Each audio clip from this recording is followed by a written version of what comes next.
Canada Flintridge has over 22 miles of dedicated trails within its borders. Some are broad roads like those around Cherry Canyon. Others narrow paths winding between private homes or alongside flood control channels. Others follow Edison easements. These trails are used by walkers, hikers, dog owners, cyclists, and equestrians.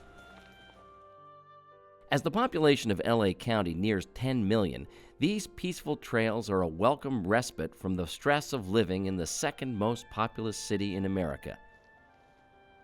One of the great benefits of living here.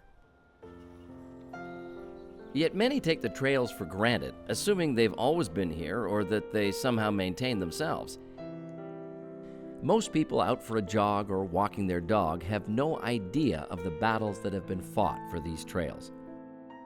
In truth, were it not for the all-volunteer Canada Flintridge Trails Council and the tireless efforts of a handful of individuals, these trails would simply not exist.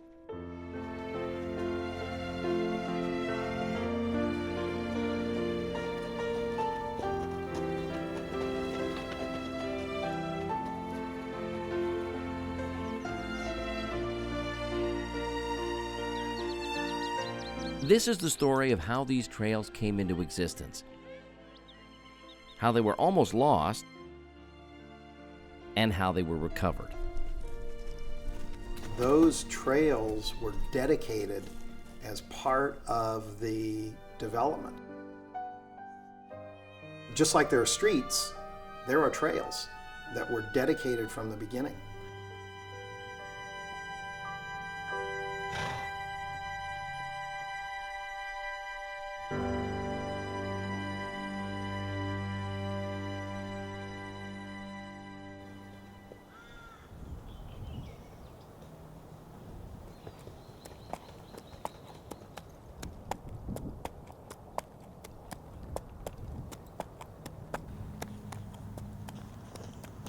The presence of trails here dates back to the valley's earliest days. For centuries, the Tongva Indians crisscrossed the area as they traded across the mountains, creating the first paths here.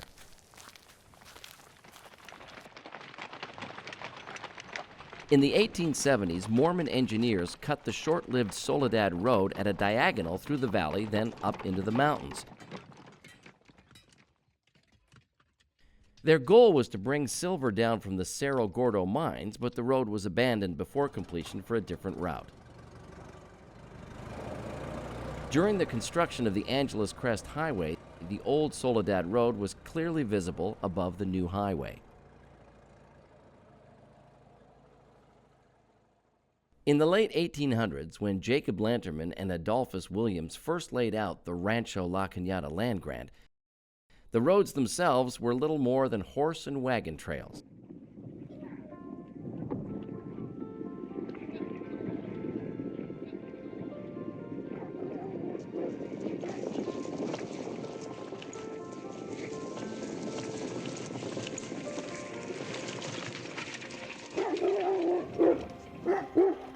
But the present recreational trails trace their origin back to U.S. Senator Frank Flint more than anyone else.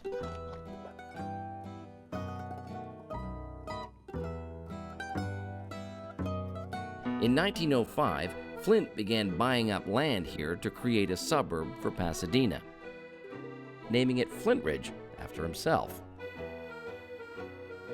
Flint could be seen every morning on horseback, riding up and down the hills or silhouetted along the ridge as he imagined the new suburb.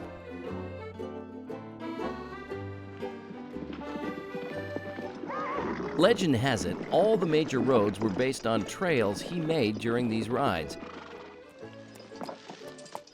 And while he certainly would have hired engineers to determine where the roads should go, they do bear the unmistakable zigzagging of someone meandering on horseback. First, Flint commissioned the best architects available to build beautiful homes here.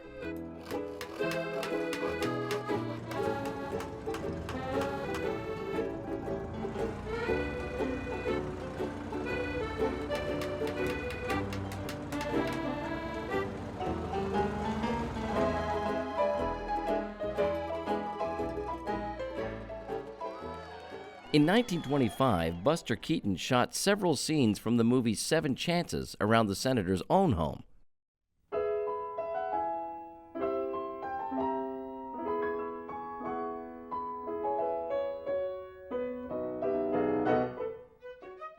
The film reveals just how rural the surrounding area was at the time.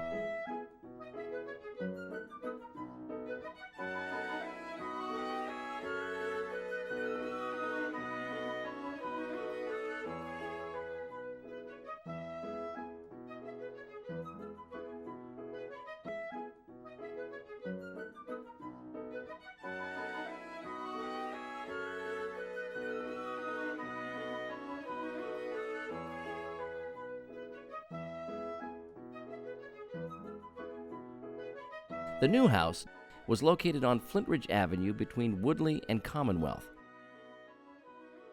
Inexplicably, the next owner demolished the house just 4 years after Keaton filmed these scenes.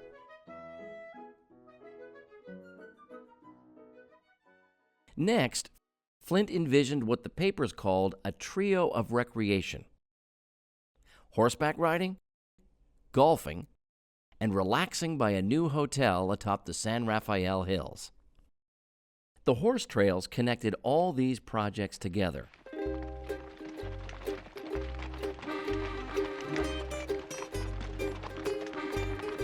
This promotional map from the era shows 35 miles of bridle paths.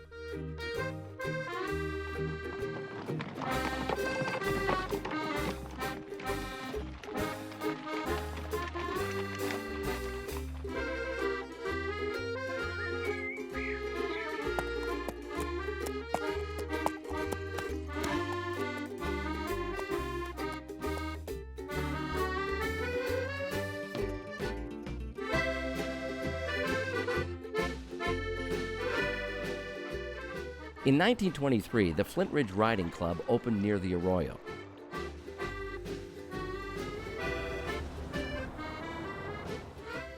Shortly afterward, 2 more riding clubs appeared: the Oak Grove, where JPL is now, and the Gouldmont Riding Academy, where St. Bede's is located.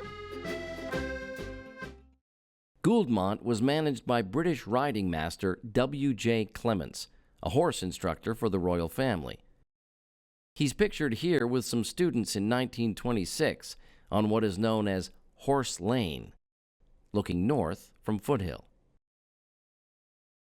Gouldmont was founded by Will D. Gould and his Bridle Association. Gould was one of La Cañada's earliest residents, owning the entire northeast section of the valley. Gould Avenue, from Foothill to the mountains, was the driveway to his estate. Both he and Flint were successful lawyers in downtown LA at the same time, and it's possible he was the one who first introduced Flint to this valley. One thing is certain: an expert equestrian, he was the very first to create designated horse trails here, miles and miles of trails on his own property. Before his death in 1926, Gould opened all his trails to the public. This likely included Horse Lane, and for years all the trails here were called the Gouldmont Flintridge Bridle Paths. In 1924, the Flintridge Country Club opened.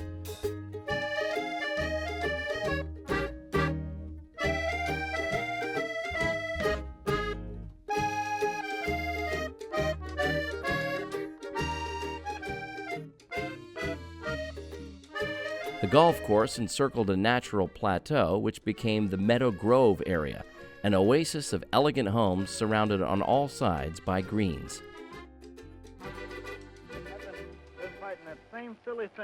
In the early 30s, Warner Brothers shot a series of golf tutorials here called How I Play Golf with Bobby Jones.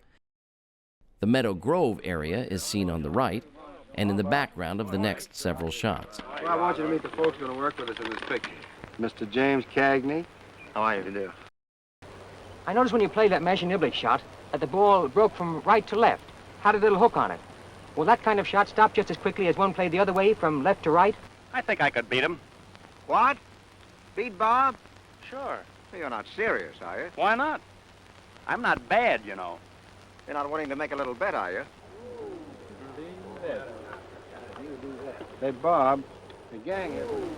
Jones was a megastar at the time, and they chose this remote location to avoid the throngs of fans that followed him around.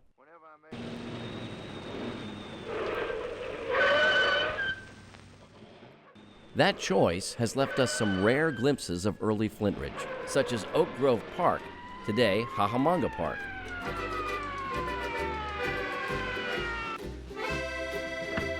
Because of the direction of the sun, many shots face the San Gabriel Mountains. Sometimes the Angeles crest is clearly visible. Other times it's obscured by haze. Here we're looking west with the Verdugo Mountains in the distance. And looking south toward the San Rafael Hills and the hotel.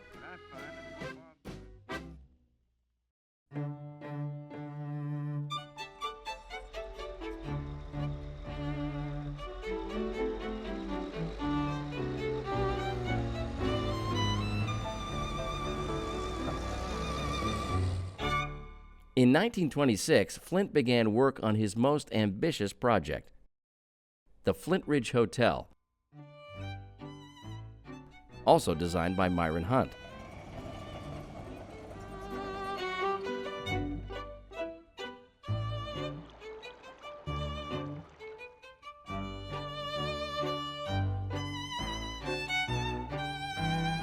The hotel was equipped with a special elevator to bring guests down to the trails.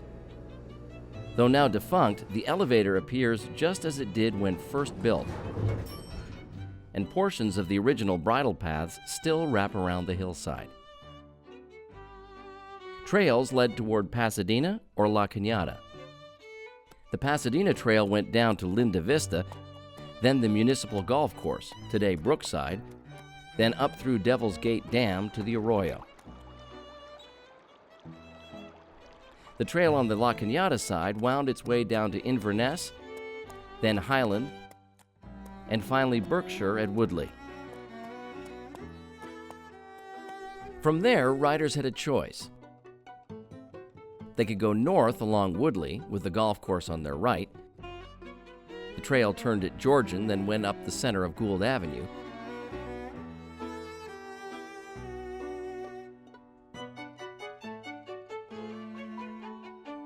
Until it reached the mesa above, where it connected with a network of more trails. These were some of the trails first created by Gould. Or riders could go west, following a wash, what is today the Flint Canyon Trail,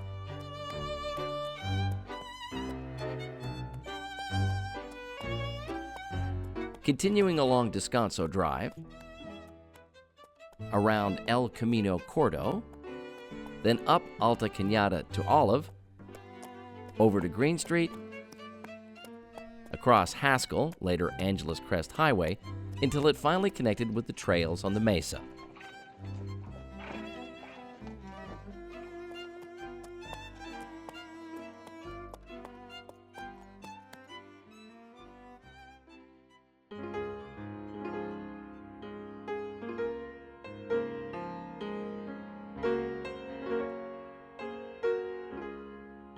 Unfortunately for Flint, the hotel was a miserable failure and he lost a fortune in it. At the same time, his brother and business partner, Motley, was indicted in one of the biggest financial scandals in LA history and ultimately fled the country. Flint had a nervous breakdown. These two photos, taken just months apart, show how much the stress had aged him.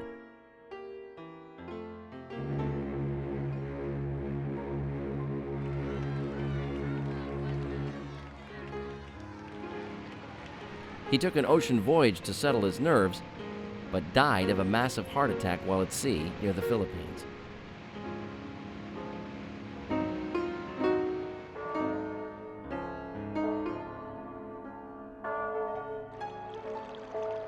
A few months later, the stock market crashed and the hotel went bankrupt.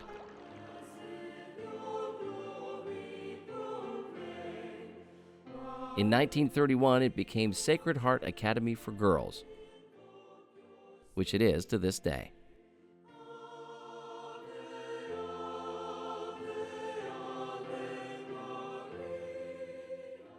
If it had not been for the dedication and the hard work of that first board, the Trails Council would not exist today, and the trails that they have now in La Cañada would not be there either.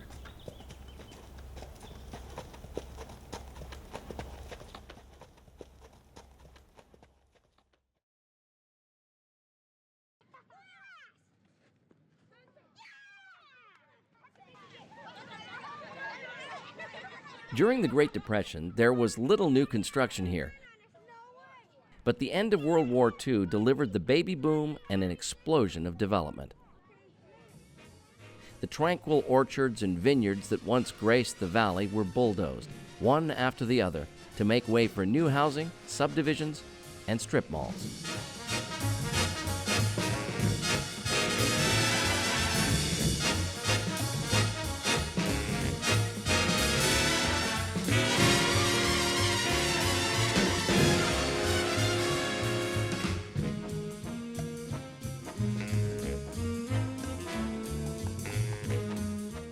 A large vineyard separated the Gouldmont and Flintridge riding clubs.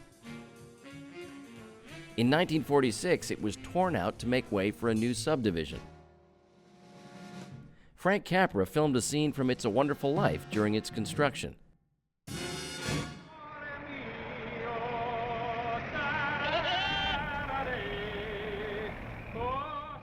The oak tree in the first shot was evidently a prop, since no such tree existed in the vineyard.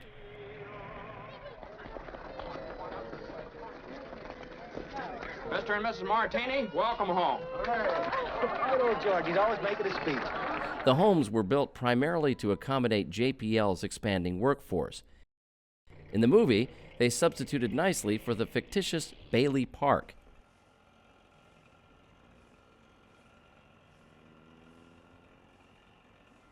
Right along. That same year, the country club closed, and the land was subdivided. Thinking this over, we both... The bulk of the golf course along the arroyo became a riding club called the Flintridge Hunt Club, where horses trained to fox hunt.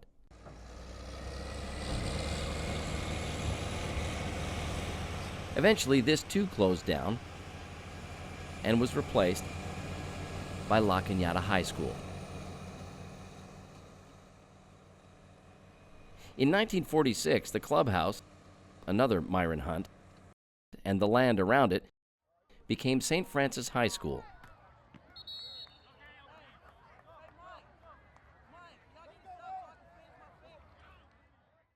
In 1951, the Gouldmont Riding Academy was torn down to make way for St. Bede's Catholic Church. The bridle path on the east side of Gouldmont, known as Horse Lane, survived and is still in use today.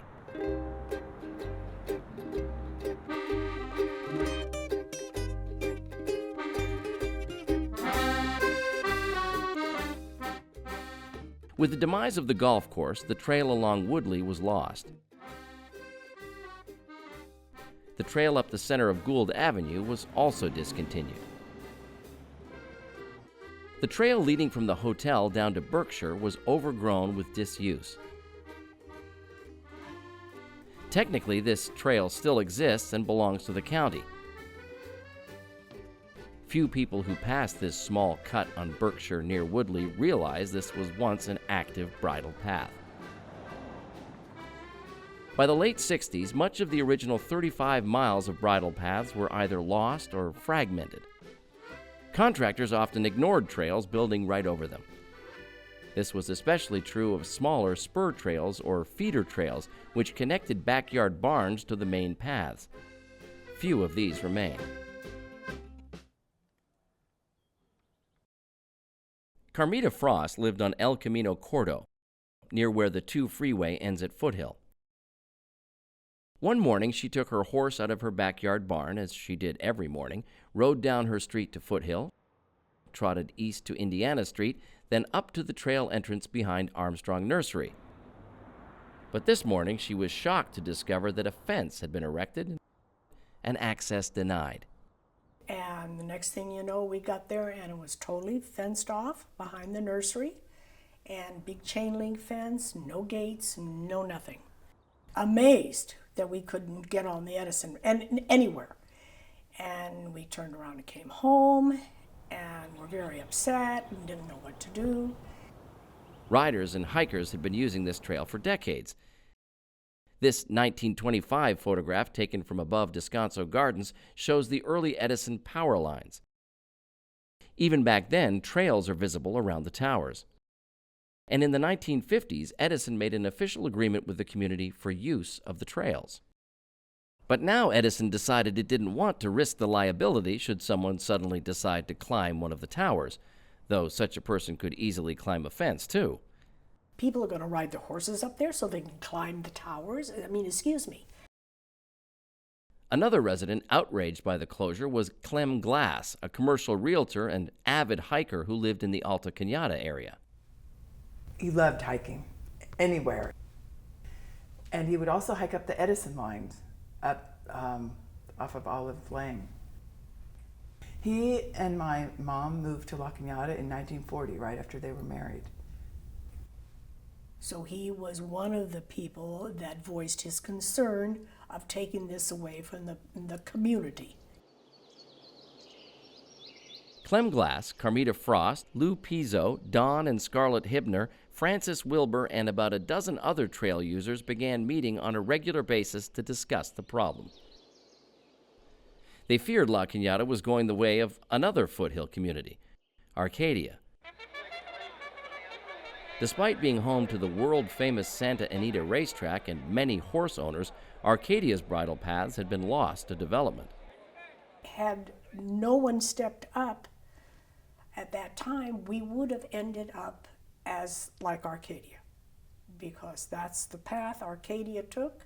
That's the path we would have taken, because that was what a lot of these developers had in their mind. It was the early 70s, and La Cañada was unincorporated, so complaints had to be made with the county. The group trekked down to City Hall to voice their concern, but the officials paid them no attention. One county supervisor even mocked their request, sparking outrage and an angry letter. When you go down to downtown LA and visit the County Board of Supervisors and the Planning Commission there, you're just lost. And La Cañada was getting lost in the shuffle. It became clear that if they were to be taken seriously, they would have to form an official organization, a Trails Council, one that could represent the whole community and thus the voters. They registered as a 501c3 nonprofit group created for the public good.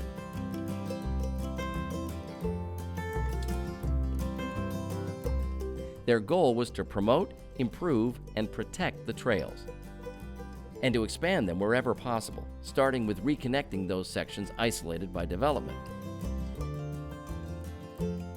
Carmita Frost became the group's first president. Don and Scarlett Hibner wrote the bylaws. At first, they met in private homes, but eventually once a month at the riding club. Had it not been for that small group of volunteers, there's no question that the trail system would have been permanently lost. Even as they drafted a charter, they continued to petition Edison to reopen the easements. After a year and a half of back and forth, Edison finally agreed and took down the fences, thanks in part to Art Hill. What could have been an adversarial relationship became one of mutual cooperation, and over the years, Edison has become a friend of the trails, making a number of generous donations toward their improvement. But forming a Trails Council in no way guaranteed instant protection of all trails. Their biggest battles were yet to come. The incident highlighted the all-important question: who owns the trails? If a trail is on public land, then it's like a public park and the province of Parks and Rec. But most of the trails here are on private land. They're easements. That is, the owner grants the public the right to cross the land for a specified purpose. The trail behind the Flintridge Riding Club, for example, is on land belonging to the riding club, but is an easement for public use. The laws surrounding easements are varied and complex. One problem with easements is that they don't always appear on title reports, and their exact location or use is not always clear and occasionally changes. Sometimes homeowners or contractors simply ignore them. There's a few areas where the easement has developed over time, prescriptively, where the trail had been there and had been used by the public for so long. That's how the rights came to be established. Perhaps the best example of the difficulty of easements was a fight over part of the Flint Canyon Trail.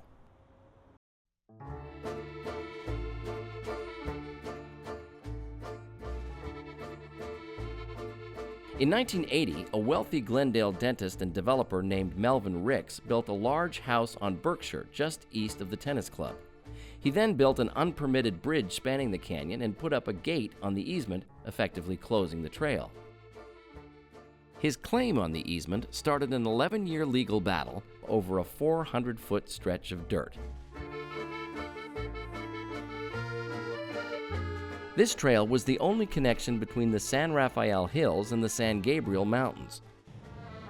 To reach the arroyo, horse riders were now forced to cross the busy, narrow Berkshire Bridge, then go under the 210 freeway. Riding horses on any street can be hazardous, but passing 4 freeway exit and entrance ramps was particularly dangerous.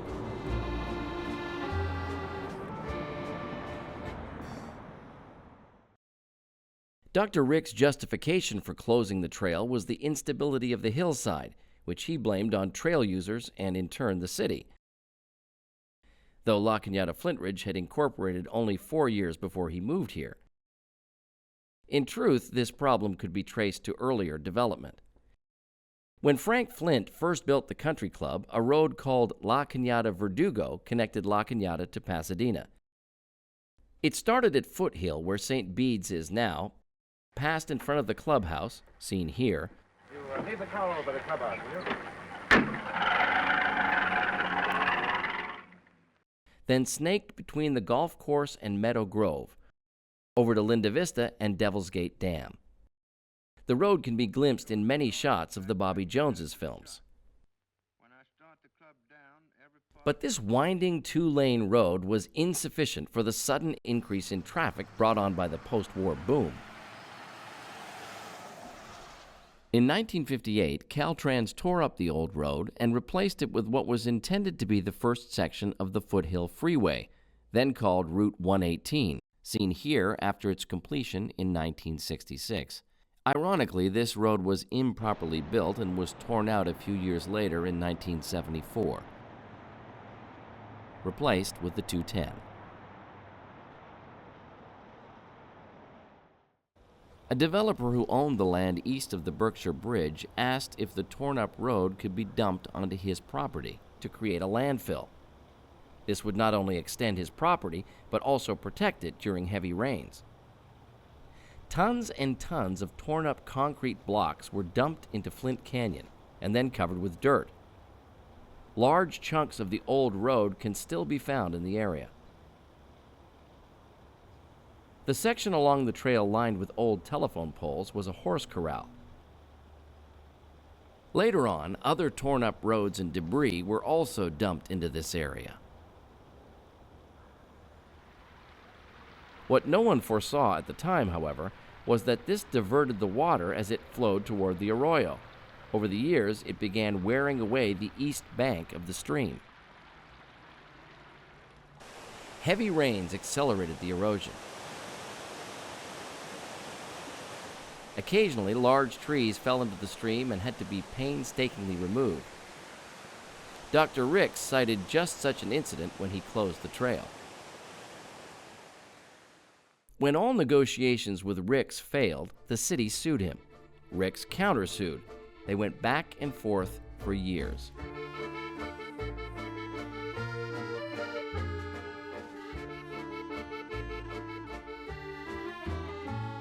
Equestrian Trails, Inc. joined in the fray, also suing Ricks since this was part of a greater trail system known as the Rim of the Valley Trail Corridor. Their involvement proved critical. In the end, the courts upheld the public's right to cross the easement, and Dr. Ricks had to remove the gate and pillars, which he finally did, reluctantly, in the early 90s.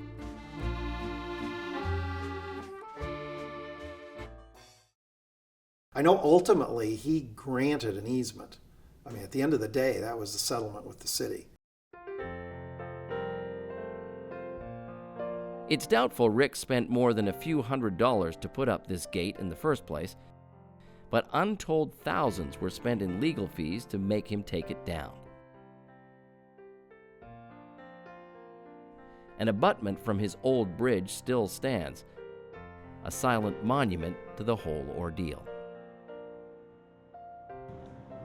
Since then, the city has spent hundreds of thousands of dollars in an effort to stabilize the hillside.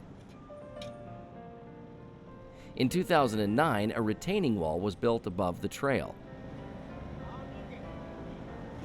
And in 2013, the city installed gabion cages and drainage pipes to shore up the ground beneath it.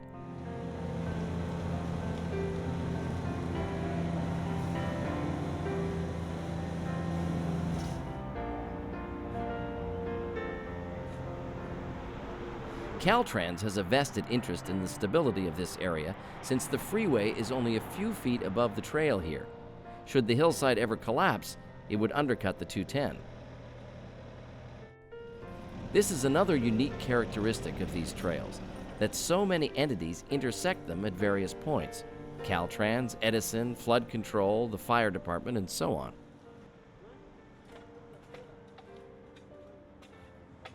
During the Ricks saga, the Trails Council had no authority to stop him. It could only draw attention to the problem. As a nonprofit, the council can only advocate for the public good. Its primary goal is to raise public awareness for the protection of the trails and open space. Nowhere was this truer than in Cherry Canyon. Cherry Canyon definitely was your typical fight between open space and development. I mean, it's like the prototype.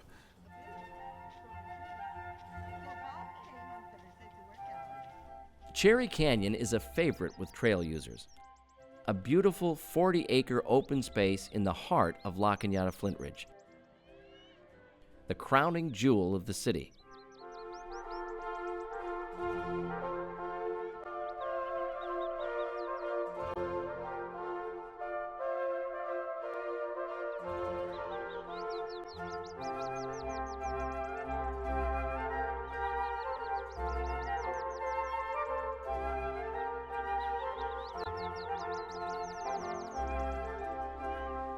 But with the exception of the fire and utility roads, most of this land here was at one time or another slated for development. Builders saw it as an ideal spot. There were beautiful oak trees on some of the property and views on other portions of the property. Usually it was builders wanting to build a large number of homes, a place where the city could get the maximum income from properties. A lot of overdevelopment has never enhanced a community, And what makes La Cañada unique is their trail system. But for years, the Trails Council was the only voice calling for this area to remain undeveloped. One person who often led the charge was Liz Blackwelder, Trails Council president for 8 years in a row, and a champion of trails throughout California and beyond. It is true there are a lot of people that support the trails, but unfortunately there was a cadre of people who were not supportive of the trails. It wouldn't make any difference to them whether there were horses in La Cañada. There was a battle to fight of just having to stand our ground in many respects. Over time, many others joined the cause. In the end, it was a coalition of public and nonprofit groups that saved Cherry Canyon. The Trails Council, Friends of Cherry Canyon, a nonprofit founded by Julia Gaskill, the City of La Cañada Flintridge, LA County, the Santa Monica Mountain Conservancy, and finally, most importantly, the residents of La Cañada Flintridge who saw the importance of open space. By the very skin of our teeth did we manage to save trails in Cherry Canyon. Luckily, the city was able to acquire it from the developer after a lot of intense negotiations and back and forth. Ultimately, it was a transaction where the community basically invested in open space. So, and of course, that's really become the centerpiece of the city-owned portion of the trail system.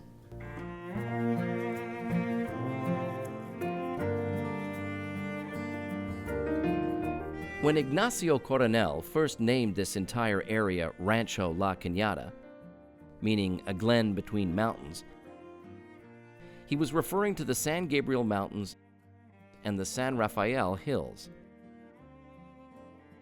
While the steep inclines of the San Gabriels attract the hardier athlete, the gentle rolling hills of the San Rafaels are far more accessible to a wider range of people.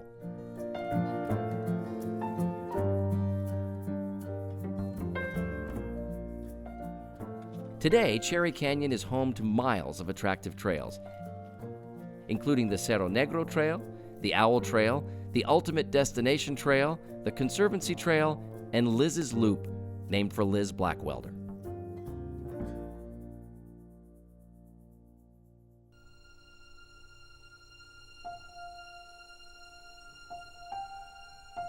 The trails in the late 80s and 90s were being lost. There was a clear deterioration. People were building into trail easements and into trail property, and they just weren't being protected. There was just a lot of problems that were happening all of a sudden with the trails. Gates closing trails, locking trails off, fences showing up in the middle of trails. We had an trail access, that suddenly was bulldozed one day and it wasn't there anymore. We reported to one another when there were trees down or holes that had developed in the trail, but we didn't have a routine system of taking care of the trails. The then mayor, Anthony Portantino, appointed a trails committee to look at this problem, figure out what can be done. I was a member of the Planning Commission, and he appointed me as the Planning Commission representative to that committee. For the next 4 years, this ad hoc committee developed a Trails Master Plan. Although a number of people contributed to it, two in particular did the bulk of the work: Randy Strapazon and especially the committee's chair, Mary Berry. Both women served as Trails Council presidents. We walked the entire 26 miles with the GPS so that we could, map it all to go into the Trails Master Plan. Mary, who had mapped all the trails, including the feeder trails, potential trails, future trails, just so people wouldn't disregard them because they hadn't been protected. They're at least protected on a map. They're not dedicated, but if someone were to come and say, I want to build a house, the city could say, okay, but don't take the, leave this open behind your house. Okay. Now it's officially incorporated in the city's plans for the future. We envisaged that long ago. And of course, the real backbone, if you will, I guess the constitution for that was this vision of this circular trail that would go all the way around La Cañada.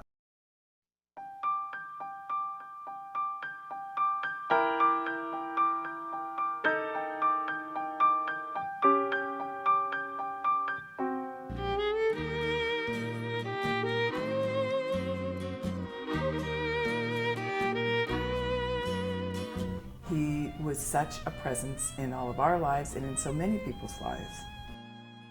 I met Clem Glass when we started protesting the closing of the Edison right away.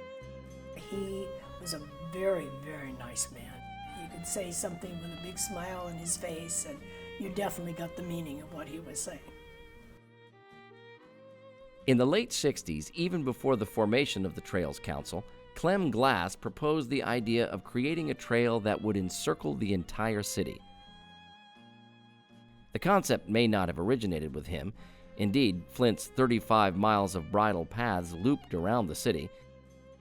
But Glass did extensive research on the matter, presenting solutions to the many obstacles such a project faced.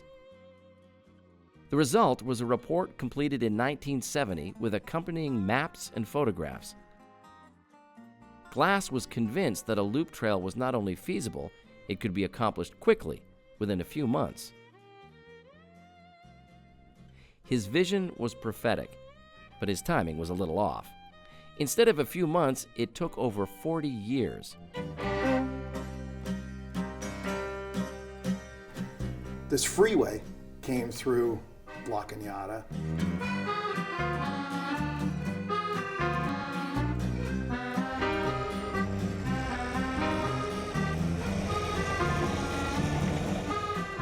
Clearly, the freeway was the key. If you could get across the freeway, there were still a lot of other battles ahead. But without the freeway crossing, you're nowhere. I mean, you're still a chain with missing a link.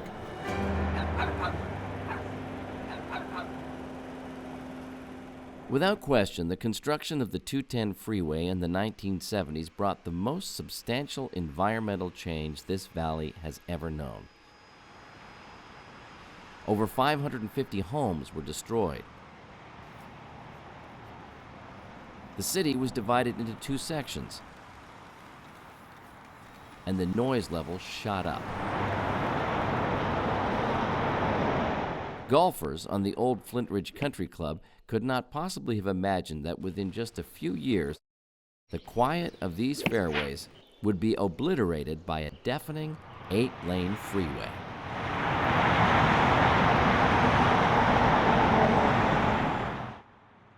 The freeway also cut the trail system in half. The Flint Canyon Trail on the east edge of town was extended underneath the freeway so riders could still reach the arroyo. At one end, you could get under the freeway the way it was built. But on the west side, there was just no visible way across. And the Trails Council had the map, and there was just this dotted line. And it was kind of like, a miracle happens here, sort of a line. For years, no viable route could be found, and the dream of a circular trail stalled. Then, in 2002, Greg Brown stumbled upon a possible solution.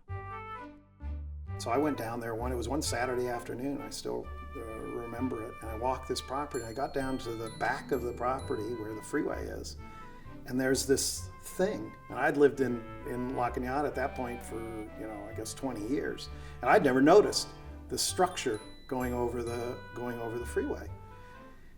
And I don't know what this thing is, but it sure looks like it could possibly, provide the answer, provide the miracle. When the freeway was first built, Caltrans also constructed a utility bridge just east of Alta Cañada. Its primary purpose was to carry floodwater across the freeway, so it was designed to withstand heavy live loads. And because workers needed to cross it, it included a level walkway. But to transform the flume into an extension of the trail system, one that could safely accommodate people and horses while remaining fully functional, presented a whole new set of obstacles. The long bureaucratic process began of dealing with dozens of agencies, private parties, and they all had something to say. So it was a huge team effort. Along with Greg Brown, Ann Wilson and the city staff were instrumental in making this happen. To cut through all the bureaucratic red tape and raise the necessary funds took 5 years. It was finally opened in 2007. As with Cherry Canyon, the Loop Trail was accomplished in a series of phases. The next biggest piece in terms of distance is the Descanso Gardens area.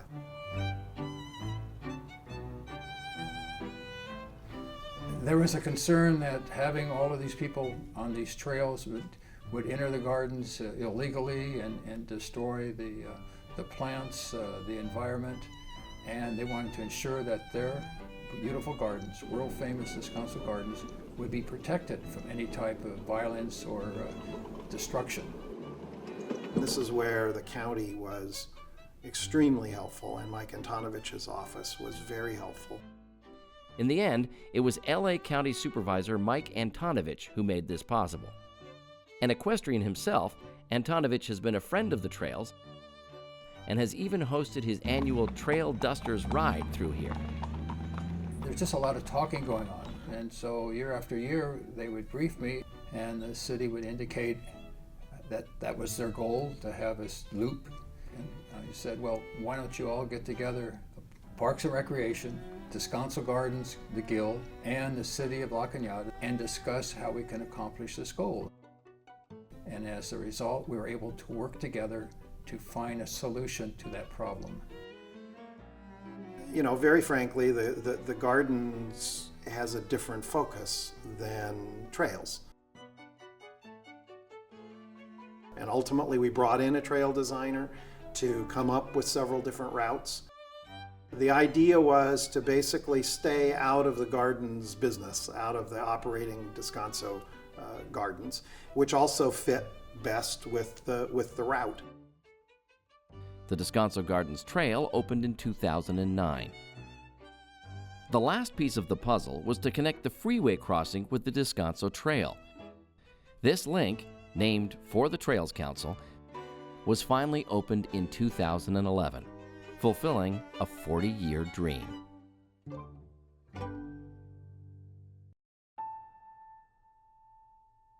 And it goes back, I think, to Clem Glass, who always had that vision. Unfortunately, Clem Glass never saw his vision realized. In May of 1979, while returning from a business trip, he boarded American Airlines Flight 191 out of Chicago's O'Hare Airport. The plane lost its left engine upon liftoff and crashed 30 seconds later, killing all on board. To date, it remains the worst crash in U.S. aviation history. Sadly, there were 5 men from La Cañada who died on Flight 191.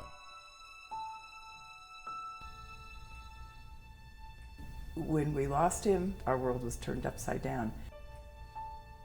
It was like the world had come crashing to an end.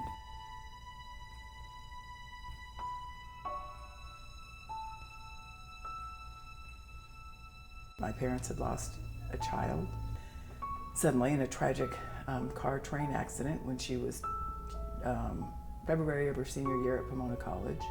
So my parents had lost a child. And then she lost, my mother lost the love of her life, really and truly.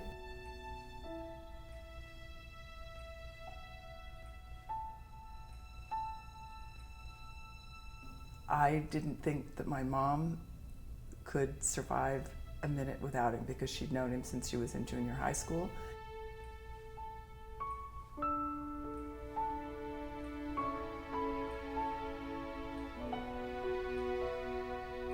She always said she felt she'd had such a wonderful life and had been so lucky.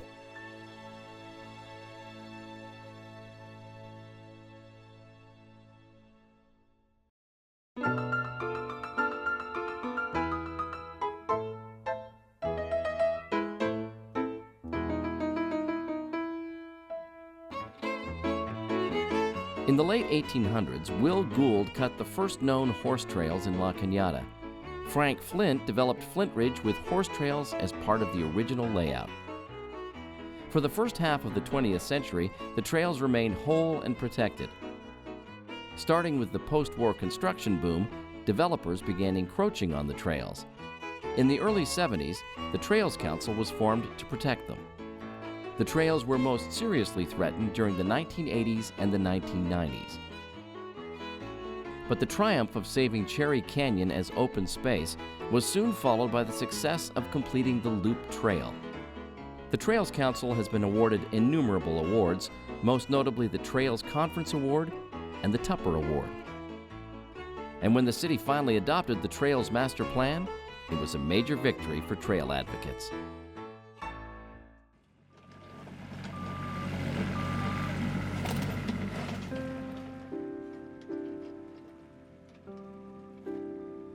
In 2024, the La Cañada Flintridge Trails Council celebrated its 50th anniversary. That same year, on Earth Day, April 22nd, a new trail segment was inaugurated, the Sister Cities Friendship Path. A joint project of the City of La Cañada Flintridge, Los Angeles County Parks and Recreation, the Descanso Gardens Foundation, the Trails Council, and the La Cañada Flintridge Sister Cities Association. The trailhead is located just outside Descanso Gardens. The pleasant climb enables hikers to connect with the existing Descanso Trail, an alternative to the more strenuous, steeper climb to the west.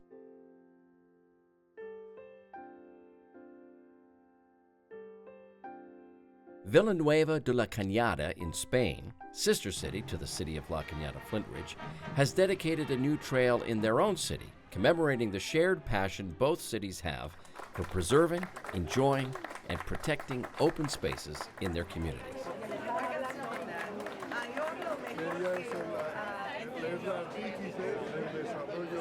1, 2, 3.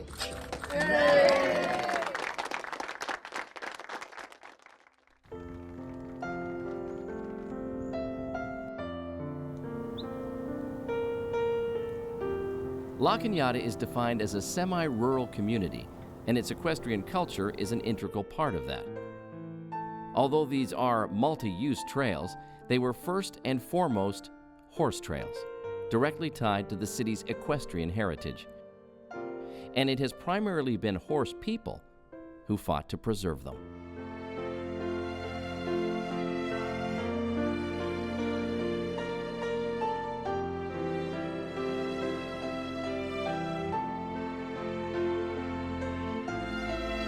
Timing was perfect, and the people that were involved were perfect. Now we do have someone in La Cañada who constantly takes care of the trails. The trails are just a central part of what La Cañada is all about and embodies all of those components: park, recreation, family. And so, to me, they're just they're a gem.